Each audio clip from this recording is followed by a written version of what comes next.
Welcome back to my channel. So as you can see, the kayak is back in the house. The reason it's back in the house is because I am in the house. I am in the house for the next 3 to 6 weeks because I fractured my foot. I actually rolled my foot. Picking up the kayak onto the car with my son. That's how I rolled it and I fractured it. So I've brought it in the house so I can do some modifications to it. I got some mods planned for it. And also, I figured it'd be a good time to do a product review on this boat. I've owned it now for 7 months. 4 of those months I've been in the water with it, at least 3 days a week. Some days 6 to 8 hours a day. So I have a lot of hours in this boat. So yeah, we're gonna go through it right now.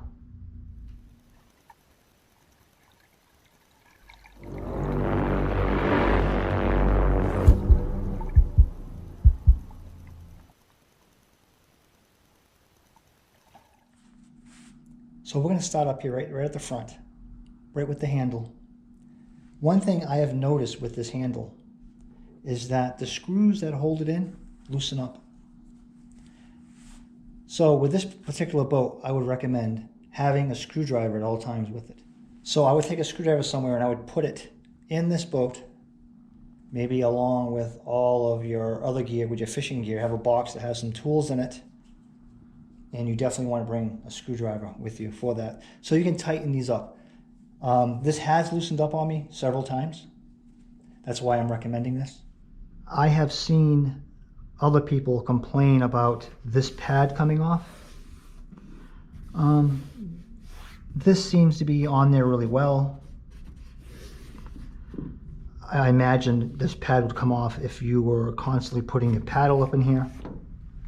I don't use it for that. I don't stick my paddle in here, so maybe that's why it's doing really well. That's why I don't have any problems with it. But so far, there is no issues with any of this stuff up here. Everything is doing well with the hatch.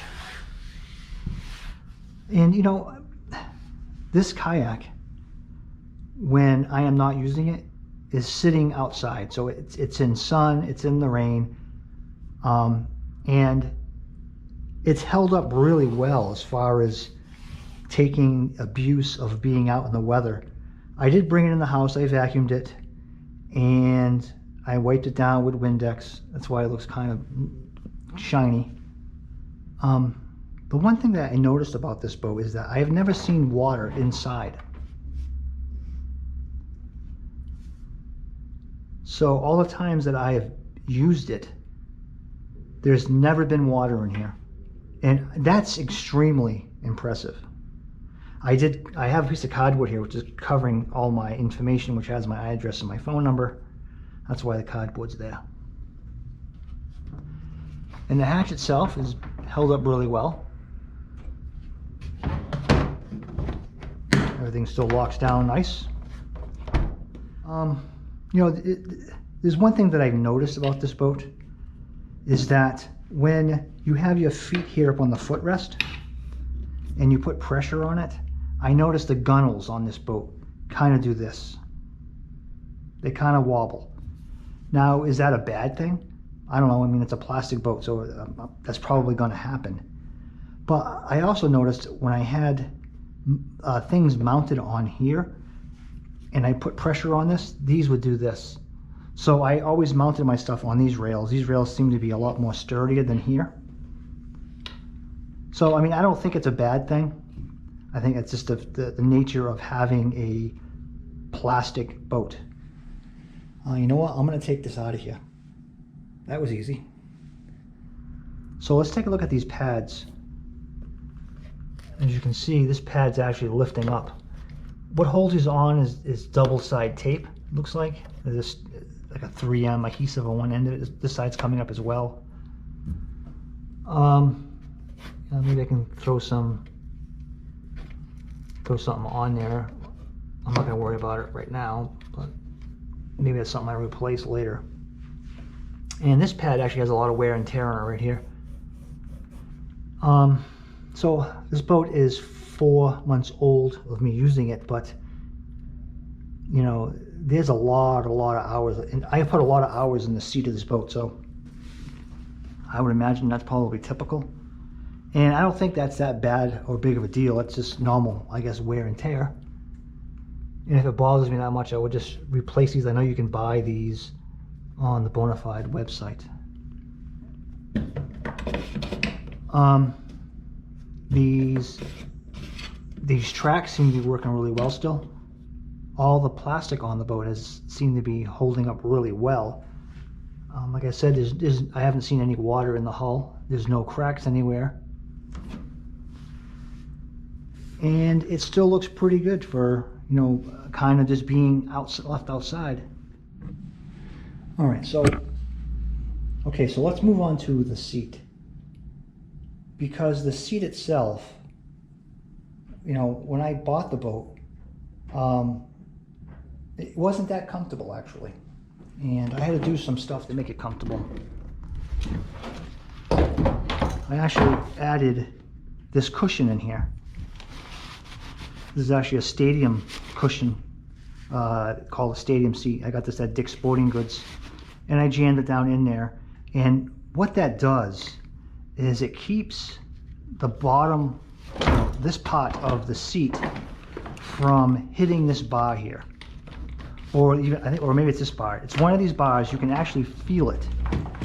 When you sit on the seat, you can actually feel that bar. And let me add about the seat. If your last kayak had a horrible seat and you went out and you sat in this boat, you would think that this seat is amazing. I came from a feel-free lure kayak, and the seats on those boats are amazing. So comparing that seat to this seat is not as good as the feel-free lure seats. And it's not as good just because of the fact that you could feel the bars. But the feel-free lure, I didn't have to modify the seat at all. It was comfortable right from the factory. So it depends on where you're coming from. Let's talk about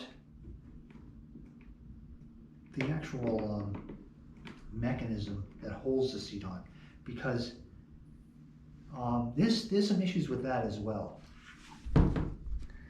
Okay, so this seat right now, you can see it's almost touching.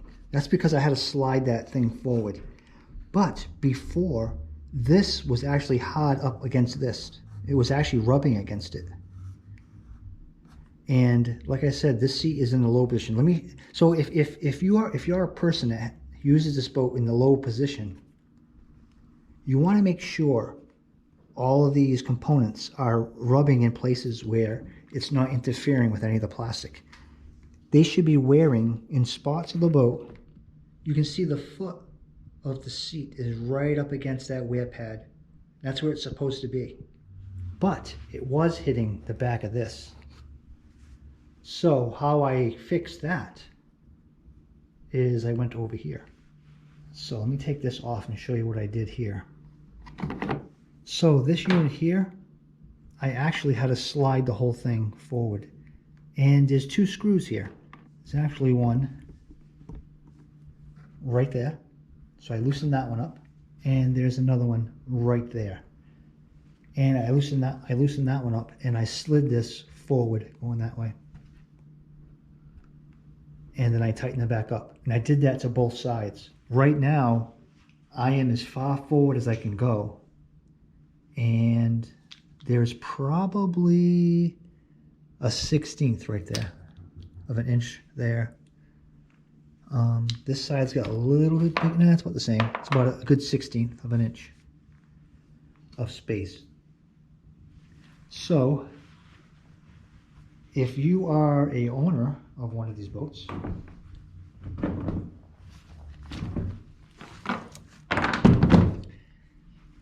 what I would do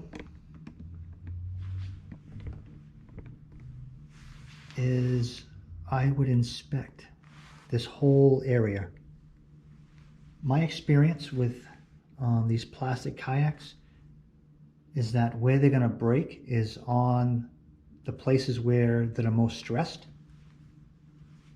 And on these boats, this is probably the most stressed part right here, because you actually have a full body weight on these parts right here. So there's a lot of pressure being pushed down on this boat right here. So if it was going to crack, it would probably crack here. You might get some cracks up in here, down here. So those are areas that should be of concern to you. So and if you have one of these boats and it is rubbing here, you need to move the track forward. Or if you have the seat and it's doing just the opposite, maybe the seat is resting not on these wear pads, it's resting on the plastic. You might have to adjust that and move it back more. So if you own one of these kayaks, I would definitely check that to make sure that it's not hitting. And even if you use the kayak with the seat always in the raised position, I would put it in a low position and see if it hits. Because if it does hit, then take a couple of minutes to adjust these brackets and move them forward. So if someone else using your kayak, or if you decide one day to go in a lower position, you don't want to have all your body weight rubbing against the back of the deck of your kayak, because you're going to end up wearing through it. And the reasoning for having concerns about where this seat is sitting on this kayak is the first models of the Bonafide. They were actually cracking right where the seat sits. So if you have the very first ones, they actually have a kit that screws in. It's a piece of plastic. It's like a skid plate that goes under the seat because they were cracking. They fixed that problem with these newer kayaks, but you still want to avoid any of that. So you want to be very aware if there's going to be any cracks and cracks on these boats, it's going to be in that area. So you want to keep an eye on that. And from what I understand, Bonafide is really good at keeping their customers happy. So if it did crack there, it would be on them and they would replace it. So next, let's talk about what's under the seat. And this boat comes with this draw unit, which actually slides on this track here. And this is a standard thing that comes with the Bonafide 127s, and the 107s you have to buy this separately. But with this boat, it comes with it. And what I keep in here normally is I keep my soft plastics on this side, and I keep my case of my GoPros on this side. Right now, all the stuff you're seeing in here now is a project that I am going to be working on. These are LED lights. This is a remote switch. The remote's right here. So that's the next modifications that I'm doing to this boat. I'm adding lights to it. And of course, I will be making a video of that as well. So let's look at the back of the boat. Okay, so in the back of this boat has a very large tank well. It's big enough where I can actually put my milk crate in, and I can put it the long way. And the milk crate that I have is a 24-quart milk crate, which is the longer one. And it fits in here no problem, plus with extra room up forward here for me to put anchors. So it's pretty big. There's a couple of grooves inside here in this pad that fit the milk crate, or actually fit a Yak Attack black box, and it keeps it from moving side to side. This kayak came with some bungee cords that were attached to this. I pulled them off, and the reason for me pulling them off was I found that it was interfering with my milk crate, so that's why I took it off. This kayak also has tracks in the back here. There's tracks on each side. Back here there is this access. You can unscrew this and you can get access to the back side of the hull of this boat. And the reason for the access is so you can mount a power pole here if you wanted to. I use this spot to put a piece of starboard here, and then I put a Scotty mount on it. This is actually where my light goes. The boat also has a spot to put a rudder. It has a handle which is down in here, and this handle is on bungees, so it kind of springs back in place and it kind of tucks itself out of the way. So that's pretty much it. That's the review. This is a great boat. I can't wait to get back in it again. It's going to be pretty soon. I'll be fishing in the kayak until probably October, and then after that I would fish from shore because the water will get too cold to be on the kayak, and I'll fish until the bite stops, and then it'll be next season by then, hopefully. So thanks for watching, and please subscribe. Bye.